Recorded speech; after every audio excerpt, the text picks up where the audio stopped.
चलिए दोस्तों, आपका आज का पहला प्रश्न है कि भारत का संविधान पूर्ण रूप से तैयार हुआ था। तो दोस्तों ऑप्शन दिया है 26 जनवरी 1950 को, कि 26 नवंबर 1949 को, कि 11 फरवरी 1948 को, कि इनमें से कोई नहीं। तो दोस्तों याद रखिएगा, जो भारत का संविधान है ये पूर्ण रूप से तैयार हुआ था 26 नवंबर 1949 को। ऑप्शन नंबर बी के साथ इसका राइट आंसर होगा आपका।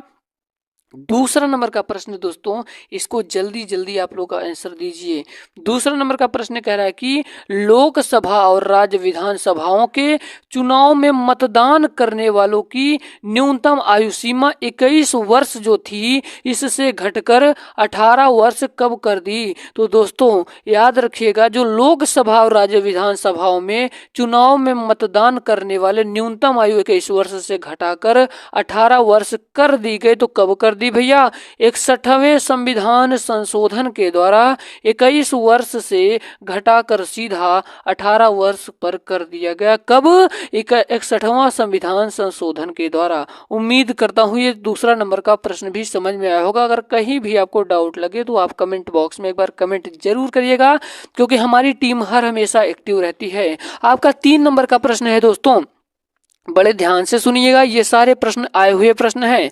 निम्नलिखित शब्दों में से कौन से शब्द 42वें संवैधानिक संशोधन द्वारा प्रस्तावना में जोड़े गए हैं? तो दोस्तों याद रखिएगा, इसका राइट आंसर हो जाएगा कौन सा भैया? इसमें आप सभी को दिया है, इसमें आपको सही उत्तर का चयन करके कूटों के उपयोग से आपको बताना होगा। तो दोस्तों याद रखिएगा कि समाजवाद को जोड़ा गया था, पंथ निरपेक्ष को जोड़ा गया था, और संपूर्ण प्रभुत्व संपन्न को जोड़ा गया था 42वें संवैधानिक संशोधन द्वारा। दोस्तों किसको किसको जोड़ा गया था? समाजवाद को जोड़ा गया था, पंथ निरपेक्ष को जोड़ा गया था, और संपूर्ण प्रभुत्व संपन्न जोड़ा गया था, जबकि ग्राम स्वराज को नहीं जोड़ा गया था। तो चलिए कूटपाद के द्वारा हम लोग को आंसर बताना है दोस्तों, कूटों के द्वारा हमको उत्तर बताना है। तो दोस्तों आप सभी को बता दूं, इसमें कूटों के द्वारा ऑप्शन दिया है नीचे, पर यहाँ पर हम लोगों ने नहीं लिख पाया है दोस्तों, यहाँ पर पीडीएफ नहीं तैयार हो पाया है, तो कोई बात नहीं, आपको बता देते हैं। ऑप्शन बी वाला इसका सही होगा। बी में दिया था दोस्तों कौन कौन? समाजवाद और पंथ निरपेक्ष और संपूर्ण प्रभुत्व संपन्न। आप लोग याद रखिएगा इन चीजों को। फिर से समझा दे रहा हूँ कि 42वें संविधान संशोधन द्वारा प्रस्तावना में जोड़े गए थे क्या क्या? समाजवाद, पंथ निरपेक्ष और संपूर्ण प्रभुत्व संपन्न, जबकि ग्राम स्वराज नहीं जोड़ा गया था। प्रिय विद्यार्थी, आपका 4 नंबर का प्रश्न आपकी स्क्रीन के सामने है। कह रहा है कि हूणों ने भारत पर आक्रमण किया था। तो दोस्तों याद रखिएगा, जो हूणों ने भारत पर आक्रमण किया था तो कब किया था? बुद्ध गुप्त के शासन काल में किया था, स्कंद गुप्त के शासन काल में किया था। किसने? हूणों ने भैया भारत पर आक्रमण कब किया था? तो स्कंद गुप्त के शासन काल में किया था। मैं इसलिए इतने धीमे धीमे पढ़ा रहा हूँ ताकि बहुत सारे विद्यार्थी हैं जिनको समझ में नहीं आता तेजी से, तो मैं इसीलिए स्लो पढ़ा रहा हूँ आप लोगों को। तो अभी तक आप लोग दोस्तों अगर वीडियो को लाइक नहीं किया है तो लाइक कर दीजिए और चैनल को अभी सब्सक्राइब कर दीजिए। ये आपके चैनल आपको सिलेक्शन के लिए जिम्मेदार होगा। अगला प्रश्न है कि बौद्ध, हिंदू और जैन शैलकृत गुफाएं पाई जाती हैं मेरे दोस्त। तो बौद्ध, हिंदू और जैन शैलकृत गुफाएं पाई जाती हैं, तो याद रखिएगा एलोरा में पाई जाती है। कहां पर भैया? एलोरा में पाई जाती है बौद्ध, हिंदू और जैन शैलकृत गुफाएं। हम लोग चलते हैं आपके अगले 6वें नंबर के प्रश्न की ओर। आपका 6वां नंबर का प्रश्न है, जल्दी से इसका आंसर बताएं कि हमारे हर भाई हर बहन हमारे शेर। आपका 6वां नंबर का प्रश्न है कि निम्नलिखित में से किस मुगल बादशाह ने सिजता के ईरानी रिवाज को समाप्त किया था? ऑप्शन है अकबर ने दोस्त, कि औरंगजेब ने, कि जहांगीर ने, कि शाहजहां ने। तो मेरे प्यारे विद्यार्थियों याद रखिएगा कि मुगल बादशाह ने सिद्धता के ईरानी रिवाज को समाप्त किया था। तो कब किया था? किसने किया था? शाहजहां ने किया था दोस्त, शाहजहां ने किया था। उम्मीद करता हूँ ये बिल्कुल बेहतरीन ढंग से आप सभी को समझ में आ रहा होगा। तो आप लोगों का यही ईमानदारी से है कि आप 2 लोगों को जरूर शेयर करिएगा दोस्तों, क्योंकि बहुत मेहनत लगा इस वीडियो को बनाने में। आपका 7 नंबर का प्रश्न कह रहा है कि पुर्तगालियों ने भारत में किस स्थान पर प्रथम दुर्ग का निर्माण किया था। तो पुर्तगालियों ने भारत में किस स्थान पर प्रथम दुर्ग का निर्माण किया था। तो दोस्तों याद रखिएगा, कोचीन में। कहाँ पर भैया? कोचीन में क्या किया था? पुर्तगालियों ने भारत के दोस्तों प्रथम दुर्ग का निर्माण किया था, कोचीन में किया था। जबकि ये तीनों ऑप्शन आपके गलत हो जाएंगे। हम लोग चलते हैं अपने 8 नंबर के प्रश्न की ओर। कह रहा है कि शेष फरीद का सर्वाधिक ख्याति लब्ध शिष्य जिसने दिल्ली के 7 सुल्तानों का शासन देखा था वह कौन था। बहुत ही ज्यादा महत्वपूर्ण प्रश्न है दोस्तों, तो ये बहुत ही बार परीक्षाओं में आया था। तो याद रखिएगा, जो शेख फरीद थे, शेख फरीद थे, बाबा फरीद, इनके जो शिष्य थे निजामुद्दीन औलिया थे। निजामुद्दीन औलिया के शिष्य कौन? अमीर खुसरो थे दोस्तों। तो याद रखिएगा, 7 मुल्तानों का शासक देखा था कौन? तो निजामुद्दीन औलिया। हम लोग चलते हैं अपने 8-9 नंबर के प्रश्न की ओर, जो कि अगला प्रश्न है कि जयपुर के महाराजा सवाई जयसिंह, कौन भैया? जयपुर के महाराजा सवाई जयसिंह ने वेधशाला नहीं बनवाई थी, उज्जैन में नहीं बनवाई थी, कि मथुरा में नहीं बनवाई थी, कि वाराणसी में, कि इलाहाबाद। तो मेरे प्यारे विद्यार्थियों याद रखिएगा कि जो जयपुर के महाराजा सवाई जयसिंह ने वेधशाला इलाहाबाद में नहीं बनवाया था, तो यानी कि आपका डी नंबर वाला करेक्ट हो जाएगा। हम लोग चलते हैं अपने अगले प्रश्न की ओर। आपका 10 नंबर का प्रश्न आपकी स्क्रीन के सामने है। कह रहा है कि विश्व के फल उत्पादन में भारत का योगदान है। तो विश्व के फल उत्पादन में भारत का योगदान है दोस्तों, भारत का 15% योगदान है विश्व के फल उत्पादन में। उम्मीद करता हूँ ये चीजें बिल्कुल आसानी ढंग से आप सभी के समझ में रहे होंगे। अगर आपको कहीं भी डाउट लगता है तो आप कमेंट बॉक्स में कमेंट जरूर करिएगा, क्योंकि हम आपके कमेंट का इंतजार करते हैं बेसब्री से। आपका अगला प्रश्न है कि निम्नलिखित में से कौन सा एक सही सुमेलित नहीं है। तो दोस्तों, जो राउरकेला उड़ीसा जो कि बिल्कुल सही है, जमशेदपुर झारखंड जो कि बिल्कुल सही है, जो कि दुर्गापुर पश्चिम बंगाल जो कि बिल्कुल गलत, जो कि बिल्कुल सही है, परंतु दोस्तों भिलाई मध्य प्रदेश जो कि गलत है। जो भिलाई है दोस्तों ये कहाँ है? ये छत्तीसगढ़ में स्थित है, छत्तीसगढ़ में स्थित है। इन बातों को बड़े ध्यान से सुनिएगा और समझिएगा। आपका अगला प्रश्न है 12 नंबर का प्रश्न कह रहा है दोस्तों कि हगरी हगरी सहायक नदी है। जो हगरी सहायक नदी है ये कहाँ है भैया? भीमा की, कि गोदावरी की, कि कृष्णा की, कि तुंगभद्रा की? तो जल्दी से इसका जवाब सुनिएगा। जो हगरी सहायक नदी है ये तुंगभद्रा की है। ऑप्शन नंबर डी के साथ जाएगा इसका राइट आंसर। आपका 13 नंबर का प्रश्न कह रहा है कि रानी लक्ष्मीबाई, क्या भैया? रानी लक्ष्मीबाई बांध अवस्थित है, यानी कि जो रानी लक्ष्मीबाई बांध है ये कहाँ पर स्थित है आपसे पूछ रहा है। तो दोस्तों याद रखिएगा ये कहाँ पर स्थित है? ये बेतवा नदी पर स्थित है, बेतवा नदी पर स्थित है, यानी कि राइट आंसर आपका ए के साथ जाएगा। हम लोग चलते हैं अपने अगले प्रश्न की ओर। आपका अगला प्रश्न है कि खतरे के संकेत के लिए लाल रंग का प्रयोग क्यों नहीं किया जाता?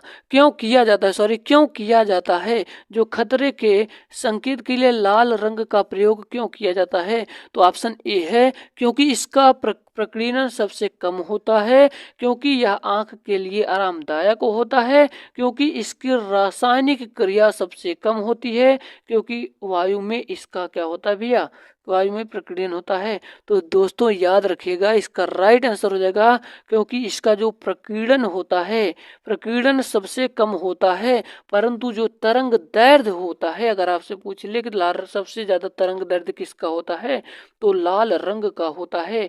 दोस्तों आप लोग यकीन मानिए, आपको कोई भी कलर दिखाई दे रहा है, जैसे यहाँ पर ब्लैक है, यहाँ पर लाल, तो आपको दिखाई कौन ज्यादा दे रहा है? आपको लाल दिखाई दे रहा है ना। तो तरंग दैर्ध्य सबसे ज्यादा होता है, परंतु प्रकीर्णन सबसे कम होता है। चलिए आपका अगला प्रश्न है दोस्तों, कह रहा है कि निम्नलिखित में से किसे चूहा विष के रूप में प्रयोग किया जाता है? तो दोस्तों याद रखिएगा जिंक फास्फाइड, जिंक फास्फाइड को चूहा विष के रूप में प्रयोग किया जाता है। अब आपका 16 नंबर का प्रश्न आपकी स्क्रीन के सामने है। जल्दी से इसका आंसर आप लोग कमेंट बॉक्स में बताइए कि निम्नलिखित मिश्र धातुओं में से किसे अमलगम कहते हैं। किसे अमलगम कहते हैं, बहुत ही ज्यादा महत्वपूर्ण प्रश्न है दोस्तों। तो याद रखिएगा, तांबा और टीन, तांबा और टीन के मिश्रण को ही अमलगम कहा जाता है भैया। किसको? तांबे के और टीन के मिश्रण को अमलगम कहा जाता है। चलिए, आपका 17 नंबर का प्रश्न आपकी स्क्रीन के सामने है। कह रहा है कि निम्नलिखित में से कौन सुमेलित नहीं है? मैग्नीशियम आतिशबाजी, की यूरेनियम परमाणु बम, की सिल्वर इलेक्ट्रिक बल्ब, की जिंक गैल्वनीकरण। तो दोस्तों याद रखिएगा, इसका जो राइट आंसर होगा silver electric bulb. Silver electric bulb ये सुमेलित नहीं है। उम्मीद करता हूँ ये एक एक पॉइंट, एक एक चीजें आपके समझ में आ रही होंगी। कल से आपको हिंदी के वर्णमाला चैप्टर से शुरू करेंगे और बिल्कुल बेसिक लेवल से चालू करेंगे। जिनको कुछ भी नहीं आता वो भी कल की क्लास जरूर देखिएगा। तो दोस्तों, आपका प्रश्न है कि शरीर में अतिरिक्त ग्लूकोज भैया और ग्लाइकोजन में परिवर्तित होकर भंडारित रहता है। तो दोस्तों किसमें रहता है? यकृत में, यानी कि लीवर में स्थित रहता है। ऑप्शन नंबर बी के साथ सही होगा। आपका 20 नंबर का प्रश्न कह रहा है कि भारत में भैया केसर का सबसे बड़ा उत्पादक, भारत में केसर का सबसे बड़ा उत्पादक है। तो दोस्तों इस जो प्रश्न है बहुत बार परीक्षाओं में आया है। तो दोस्तों याद रखिएगा कि भारत में केसर का सबसे बड़ा उत्पादक है। तो इसका राइट आंसर हो जाएगा कश्मीर में है। ऑप्शन नंबर सी वाला सही होगा। आपका 21 नंबर का प्रश्न है कि लीड बैंक का कार्य किया जाता है। लीड बैंक का कार्य किया जाता है। तो दोस्तों याद रखिएगा, लीड बैंक का कार्य इस कार्य हेतु नामित बैंक द्वारा किया जाता है। किसके भैया? इस कार्य हेतु नामित बैंक के द्वारा किया जाता है। हम लोग चलते हैं आपके अगले प्रश्न की ओर। कह रहा है कि केंद्रीय सहकारी बैंकों का कार्य क्षेत्र है। तो केंद्रीय सहकारी बैंकों का कार्य क्षेत्र है दोस्तों, तो याद रखिएगा जनपद स्तर पर केंद्रीय सहकारी बैंकों का कार्य क्षेत्र है। आपका 23 नंबर का प्रश्न कह रहा है कि भारत में पर्यटन और होटल उद्योग का विकास किसका कार्य है? तो याद रखिएगा IAAT का कार्य है। उम्मीद करता हूँ, सॉरी याद करिएगा ITDC का ITDC का कार्य है। ऑप्शन नंबर बी के साथ जाएगा। हमारा 24 नंबर का प्रश्न है। कह रहा है कि भारत वर्ष में सिक्कों की ढलाई होती है। तो भारत वर्ष में सिक्कों की ढलाई होती है दोस्तों। मुंबई, कोलकाता तथा हैदराबाद में सिक्कों की ढलाई होती है। आपका राइट आंसर डी के साथ जाएगा। हम लोग चलते हैं आपके अगले प्रश्न की ओर दोस्तों। आपका अगला प्रश्न है कि नगरीय गलियारे संबंधित हैं। तो नगरीय गलियारे संबंधित हैं। तो नगरीय परिवहन संकटों से नगरीय गलियारे संबंधित हैं। ऑप्शन नंबर बी वाला सही होगा। और दोस्तों आप सभी को बता दूं कि ये सारे प्रश्न आपकी परीक्षाओं की दृष्टिकोण से बहुत ही ज़्यादा महत्वपूर्ण हैं। तो वीडियो को स्किप मत करिएगा और अपने दोस्तों के साथ शेयर दोस्तों जरूर करिएगा, क्योंकि एक वीडियो बनाने के लिए यकीन मानिए काफ़ी सारे प्रश्नों को ढूंढना पड़ता है और इसको बेहतरीन ढंग से इस पर काम किया जाता है दोस्तों। तो आप लोगों के लिए ये तैयार होता है। तो एक एक प्रश्न को ईमानदारी से पढ़िएगा जरूर, अपने माँ बाप के लिए पढ़िएगा दोस्तों। पगमार्ग तकनीक का प्रयोग किया जाता है। तो पगमार्ग तकनीक का प्रयोग किया जाता है। तो दोस्तों याद रखिएगा, इसका राइट आंसर सी वाला हो जाएगा। विभिन्न वन्य जंतुओं की जनसंख्या के अवकलन के लिए किया जाता है। हम लोग चलते हैं अपने अगले प्रश्न की ओर। आपका 27 नंबर का प्रश्न है। 27 नंबर का प्रश्न कह रहा है कि ग्लोबल 500 पुरस्कार किस क्षेत्र में उपलब्धि के लिए प्रदान किया जाता है? तो दोस्तों याद रखिएगा, पर्यावरण प्रतिरक्षा के लिए किया जाता है। हम लोग चलते हैं अपने 28 नंबर के प्रश्न की ओर। आपका 28 नंबर का प्रश्न है कि विश्व पर्यावरण दिवस है। विश्व पर्यावरण दिवस है तो दोस्तों याद रखिएगा 5 जून है। ऑप्शन नंबर सी वाला सही हो जाएगा, विश्व पर्यावरण दिवस। आपका 29 नंबर का प्रश्न है कि भारतीय संविधान का 19वां संशोधन संबंधित है तो दोस्तों याद रखिएगा ये किससे संबंधित है, लोकसभा और राज्य विधानसभाओं में अनुसूचित जातियों तथा अनुसूचित जनजातियों के आरक्षण से 19वां संविधान संशोधन क्या है, संबंधित है। ऑप्शन नंबर डी वाला सही होगा। आपका अगला प्रश्न है आज ये दोस्तों 30 नंबर का प्रश्न है कि संविधान का प्रथम संशोधन जो वर्ष 1951 में पारित हुआ निम्नलिखित में से किससे संबंधित है तो दोस्तों याद रखिएगा इसका राइट आंसर हो जाएगा कुछ राज्यों में किए गए कृषि भूमि संबंधित सुधारों के संरक्षण से। अब हम लोग चलते हैं 10 प्रश्न करेंगे किसका भैया, 10 प्रश्न हिंदी का भी आज हो जाए तो, लेकिन कल से जीके का अलग क्लास और हिंदी का अलग क्लास, मैथ की अलग क्लास और रीजनिंग की अलग क्लास चलेगी, ठीक है ना। हमारा चलते हैं अपना अगला प्रश्न है आपका 30 नंबर का प्रश्न है कि गण का गणपति, जो गण का गणपति यहाँ पर दोस्तों संबंध तत्पुरुष समास है। गण का गणपति कह रहा है तो याद रखिएगा ये कौन सा समास है तो ये तत्पुरुष समास है, ठीक है। हम लोग चलते हैं अपने 32 नंबर के प्रश्न की ओर।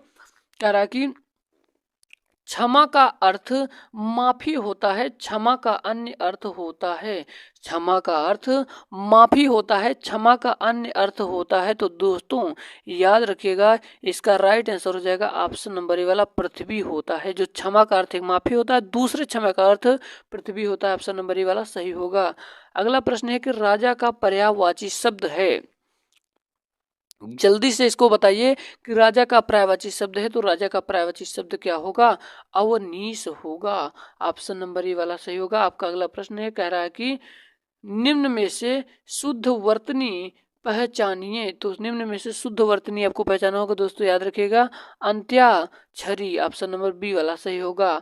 35 नंबर का प्रश्न है कि करुणा कादम्बनी रचना के रचनाकार का नाम चुनिए तो दोस्तों याद रखिएगा इसका राइट आंसर हो जाएगा गया प्रसाद शुक्ल। हमारा 36 नंबर का प्रश्न कह रहा है कि निम्नलिखित में से विराम चिन्ह नहीं है, निम्नलिखित में से विराम चिन्ह नहीं है तो प्रश्नवाचक चिन्ह विराम चिन्ह है, विस्मयादिबोधक विराम चिन्ह है, पूर्ण विराम विराम चिन्ह है, परंतु अवतरण विराम चिन्ह नहीं है। ऑप्शन नंबर डी वाला सही होगा। आपका अगला प्रश्न है कि देवव्रत का संधि विच्छेद होगा तो दोस्तों याद रखिएगा इसका राइट आंसर हो जाएगा देवी प्लस अर्थ होगा। आपका ए नंबर सही होगा। हम लोग चलते हैं अपने अगले प्रश्न की ओर। आपका 38 नंबर का प्रश्न है कि दिए गए वाक्यांश के लिए एक शब्द का प्रयोग कीजिए विधानमंडल द्वारा पारित या स्वीकृत विधि तो दोस्तों याद रखिएगा इसका राइट आंसर क्या हो जाएगा, इसका राइट आंसर हो जाएगा ऑप्शन नंबर ए वाला अधिनियम। हमारा 39 नंबर का प्रश्न कह रहा है कि अंग अंग फूले न समानम मुहावरे का सही अर्थ होगा तो दोस्तों याद रखिएगा बहुत आनंदित रहना। हमारा 40 नंबर का प्रश्न है कि अभिराम अभिराम शब्द युग्म का अर्थ है तो दोस्तों याद रखिएगा सुंदर लगातार। उम्मीद करता हूँ आज की वीडियो बहुत पसंद आई होगी। अगर वीडियो पसंद आई दोस्तों दिल से लाइक जरूर करिएगा और अपने दोस्तों के साथ जरूर शेयर करिएगा। मिलते हैं किसी नए वीडियो में, तब तक के लिए जय हिंद, वंदे मातरम, मेरा भारत।